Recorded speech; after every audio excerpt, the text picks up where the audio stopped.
On dit que l'écologie n'intéresse pas les Africains, donc je suis convaincu que beaucoup d'Africains n'iront pas jusqu'au bout de cette vidéo pourtant très importante. Mais allons-y quand même, parlons du sujet.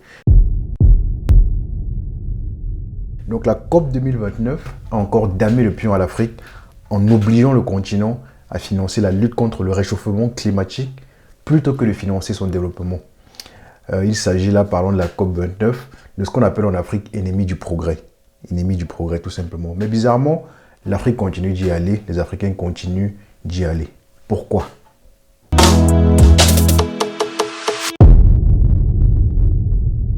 Bonjour à tous, aujourd'hui c'est le point éco. Et dans cette rubrique, on met à votre disposition les points majeurs de l'actualité économique africaine. Aujourd'hui, on parle de la COP. Donc la 29e édition se tiendra à partir du 11 novembre à Bakou, capitale de l'Azerbaïdjan. Pour ceux-là qui ne sauraient pas, la COP, Conference of Parties, ou en français Conférence des parties signataires, est cette conférence-là qui se tient entre des pays ou des organisations, et donc le but est de discuter des sujets qui les concernent tous. En gros, la COP, je peux dire que c'est une sorte d'organe de régulation, parce qu'en réalité, les États sont tous souverains. Donc la COP permet un petit peu d'empêcher chacun de faire ce qu'il veut. Donc il y en a plusieurs de COP, mais la plus importante est la COP climat, qui se tient régulièrement donc chaque année, et qui est toujours très décisive, donc au sortir de laquelle on prend des décisions capitales pour le climat. Et dans le cas de la COP climat, les parties membres, les parties prenantes sont les pays ou les organisations qui ont signé la Convention cadre des Nations Unies sur le changement climatique. Encore les Nations Unies. Encore les Nations Unies.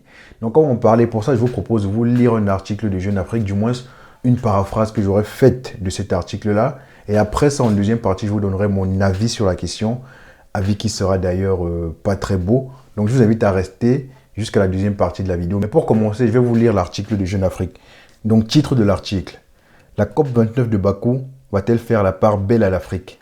5 questions pour en comprendre les enjeux. Donc pour planter déjà le décor avant de se lancer dans l'article, la COP 29 donc, de cette année s'appréhendira plus sur les mécanismes de financement de la lutte contre le changement climatique. Et Jeune Afrique a fait quoi? Elle s'est posé la question de si cette conférence-là sera au final à l'avantage de l'Afrique. Et pour ça, elle pose 5 questions. Enfin, c'est un rhétorique parce qu'elle donne les réponses après. Donc on va y aller. Mais avant d'y aller, je précise que je ne vais pas commenter en deuxième partie l'article de Jeune Afrique. Je vais donner mon avis à moi, mais avant ça, il faudra bien comprendre ce que Jeune Afrique dit dans son article. Donc je vous invite à avoir une écoute active de ce que je vais dire là tout de suite. Donc allons-y. Décor planté. Donc première question, on va y aller du tic au tac, c'est assez rapide. Première question, pourquoi la COP 29 est-elle surnommée la COP des financements? Réponse: lors de la COP 15, les pays développés se sont engagés à mobiliser 100 milliards de dollars par an pour aider les pays en développement à atténuer les effets du changement climatique et à s'y adapter. Ce montant n'a été finalement atteint qu'en 2022. Donc à l'occasion de la conférence ministérielle africaine sur l'environnement organisée à Abidjan en septembre 2022, fin 2023 par là, les pays africains ont proposé un montant de 1300 milliards de dollars par an. Et c'est ce montant qui sera défendu à la COP 29. Je ne commande pas. Ayez une écoute active. Deuxième question, l'Afrique pourra-t-elle être entendue à cette conférence-là? Réponse: au-delà des chiffres, la COP 29 sera le théâtre d'empoignade sur la nature des financements, prêts, dons, investissements du secteur privé, mais également sur une éventuelle redéfinition des donateurs et des bénéficiaires. Les pays développés qui ont assumé la responsabilité de l'objectif de 100 milliards de dollars militent pour élargir la base des pays contributeurs en y incluant les nouveaux pollueurs: Chine, Russie, Arabie Saoudite, Émirats Arabes, Brésil, Inde. Pollueurs-payeurs, ça doit vous dire quelque chose. Je crois qu'on l'a vu à l'école ça. Donc les pays développés rejettent l'éventualité de tout accord contraignant. Et en conséquence de ces débats sur le financement qui s'annoncent houleux, la plupart des observateurs anticipent un échec. Très important. Troisième question, les parties pourraient-elles repartir de Bakou sans qu'un accord ne soit signé? Réponse: même à minima, un accord autour d'un nouvel objectif de financement devrait être signé, quitte à ce que les négociations reprennent lors de la COP 30. En gros, nous, les pays développés, on pollue, et vous, les pays un peu moins développés, vous assumez les conséquences derrière. Bref, j'ai dit que je ne commenterai pas. Quatrième question, Les fonds pertes et dommages pourraient-ils devenir réalité? Réponse. À la surprise générale, la création du fonds pertes et dommages avait été entérinée dès le premier jour de la COP28 de Dubaï. Réclamé de longue date par les pays en développement, ce fonds doit permettre aux pays les plus vulnérables de financer la réparation des dégâts causés par le réchauffement climatique. Doté d'environ 700 millions de dollars, grâce à la contribution volontaire de plusieurs pays, le fonds n'est cependant pas encore opérationnel. Le fonds n'est pas encore opérationnel. Les modalités pour bénéficier de ce fonds hébergé par la Banque mondiale n'ont pas encore été arrêtées. Les discussions à ce sujet devraient reprendre à Bakou, mais selon toute probabilité, les premières allocations en cas de catastrophe climatique n'interviendront pas avant 2025 au plus tôt. Il y a une cinquième question, mais on ne la lira pas, il n'y a pas d'intérêt, elle n'a pas d'intérêt pour cette vidéo. De toute façon, je vous mettrai le lien de l'article en commentaire, en description, et vous pourrez aller le lire en détail. Je précise que là, c'est un paraphrase, donc il est totalement modifié par rapport à son état naturel. Donc voici là le résumé que Jeune Afrique nous fait du sujet. Qu'en pensez-vous? Pour ma part, je pense que la COP, en général, c'est soit une conférence inefficace, soit tout simplement un instrument du système capitaliste. Je m'explique. Pourquoi je dis ça? Regardons tout simplement l'évolution de la société de consommation.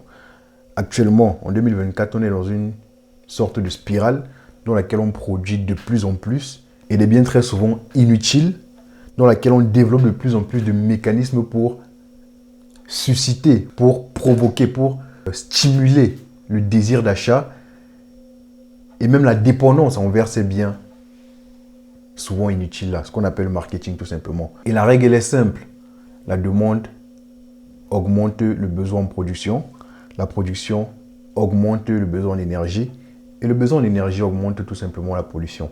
Si on veut rentrer dans le développement technologique avec tout ce qui est intelligence artificielle, tout ce qui est digitalisation des objets du quotidien, tout ce qui est mutation des modes d'alimentation, tout devient électrique de nos jours jusqu'aux brosses à dents.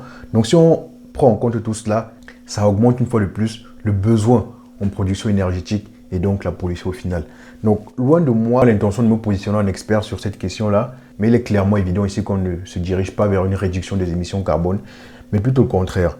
Plutôt le contraire. Donc de ma position, le seul moyen de réduire drastiquement les émissions carbone, le réchauffement climatique, serait de réduire drastiquement la consommation, en la limitant uniquement aux biens utiles et indispensables pour le quotidien, j'ai envie de dire.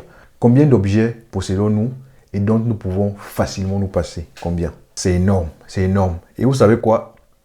Les grands gourous du capitalisme le savent très bien. Ceux qui sont vraiment manettes le savent très bien. C'est pour cela que je dis que la COP, c'est tout simplement un organe de régulation des capacités de production des pays au détriment des pays pauvres et au profit des pays riches. La preuve est que les plus forts font ce qu'ils veulent. Les États-Unis envoient des fusées dans l'espace comme des papillons. Les Émirats arabes construisent des tours de 1 km de haut, dont 10% seulement sont habités. Donc clairement des outils de souveraineté. Donc les forts font ce qu'ils veulent en réalité. Après, je ne dis pas que la COP est faite contre l'Afrique. Non, je dis que la COP est faite contre les pays faibles. Et l'Afrique en fait partie. L'Afrique en fait partie. L'Afrique est aujourd'hui un pays faible sur le plan de l'économie réelle. Pas sur le plan de l'économie potentielle, parce que là, c'est un autre plan, mais sur le plan de l'économie réelle, l'Afrique ne pèse pas grand-chose aujourd'hui. Après, je ne dis pas non plus que la question climatique ne doit pas être posée en Afrique. Bien évidemment, non. Mais je dis qu'elle doit passer en second plan. L'Afrique aujourd'hui a besoin d'industrialisation. Et c'est ça qui doit passer en premier plan. Si utiliser l'éolienne à la place d'une centrale à charbon ne serait pas optimal pour l'Afrique, alors on reste sur la centrale à charbon. Si utiliser du GPL ou de l'électrique à la place du diesel ne serait pas optimal ou n'est pas optimal pour l'Afrique aujourd'hui, alors on reste sur du diesel tout simplement. Après, une fois qu'on aura satisfait le gros de la demande, on pourra réfléchir à comment intégrer, insérer au fur et à mesure des éléments écologiques. Voilà, parce qu'il faut dire que l'écologie aujourd'hui reste un marché de niche. Ça reste un marché de niche dont la grande partie de la consommation ne peut pas se permettre d'acquérir. Et ça, c'est le cas en Afrique, mais également dans tout le reste du globe. L'écologie reste un marché de niche. Après, si on fait le choix de mettre l'écologie en second plan, comme tout choix, il y a des répercussions. Et là, la répercussion majeure, la répercussion principale que j'entrevois là, c'est, j'ai envie de dire, les catastrophes climatiques, tout ce qui est inondation, tout ce qui est feux de forêt et consorts et consorts. Ça, il faut y penser. Mais j'ai envie de dire que le meilleur moyen de se prémunir des catastrophes naturelles en Afrique n'est pas forcément d'investir avec le reste du monde sur des plans de préservation climatique, mais plutôt d'investir sur des infrastructures. Je crois que ça serait plus efficace d'investir dans des plans d'urbanisation adaptés, d'investir dans des canalisations adaptées, de mettre en place des réglementations pour lutter contre la déforestation intensive et abusive, etc., etc. Donc des procédures comme ça qui permettent d'agir de façon directe et efficace, plutôt que de se lancer dans des plans de restructuration énergétique qui seront plus énergivores qu'autre chose en termes de ressources. Donc je crois que c'est plus efficace à l'heure actuelle, bien sûr, parce que je l'ai dit en amont, la priorité c'est l'industrialisation. Donc ce serait plus efficace de se lancer dans la mise en place d'infrastructures de prévention. Ça c'est mon avis. Et quel est le vôtre? Et là on sort de la vidéo, donc la troisième partie de cette vidéo se déroulera en commentaire. Donc n'hésitez pas à pianoter, ça m'intéresse réellement de savoir ce que vous pensez de cette question climatique en Afrique. Donc réagissez en commentaire, je vous donne rendez-vous là-bas. Donc d'ici là, je vous donne rendez-vous jeudi prochain pour un nouveau point éco sur l'Afrique. Ça a été publié exceptionnellement vendredi cette semaine, du fait du jour férié, pour que vous puissiez en profiter de la meilleure des manières. Mais à partir de la semaine prochaine, c'est jeudi 12h. Je vous souhaite une bonne journée, portez-vous bien et salut.